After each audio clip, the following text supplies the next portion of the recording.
In today's video, I'm going to teach you how to embed a prototype into Google Slides. By the end, you'll know exactly how to move from a working preview to a shareable snippet you can place in your slide deck with a few pro tips to make everything look clean and professional. First, open your prototype and click on Preview. This lets you experience it the same way your audience will.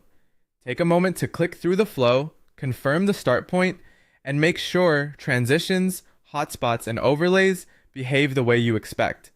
If something feels off, it's much easier to fix it now before you share it anywhere else. Next, click on Share Prototype. This is where you control who can see the work. Look for options that set visibility to anyone with the link or to your team, depending on your needs. Be mindful of permissions. View-only access is typically best for presentations. If you plan to present publicly, ensure the prototype isn't restricted to avoid access issues during your talk. Now click on Get Embed Code. You should see a block of HTML, usually an iframe, along with options for width, height, or device frame. Choose dimensions that fit the space you want on the slide.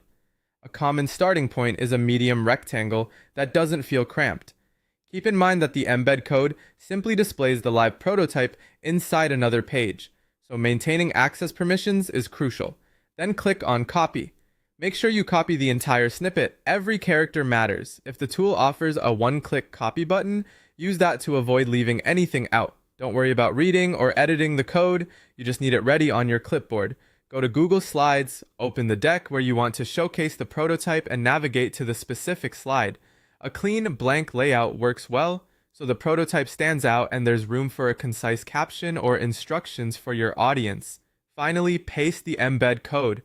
If your slide shows the code as text instead of a live preview, that's normal. Some presentation tools, including Google Slides, don't render interactive embeds directly. In that case, keep the code as a reference for documentation purposes and plan to open the live prototype in your browser during the presentation. As a helpful backup, you can paste the prototype's share link on the slide so viewers can access it later. That's it. You've previewed your work, shared it correctly, copied the embed code, and placed it into your slide deck with clear context. Test your deck in present mode and you're ready to go.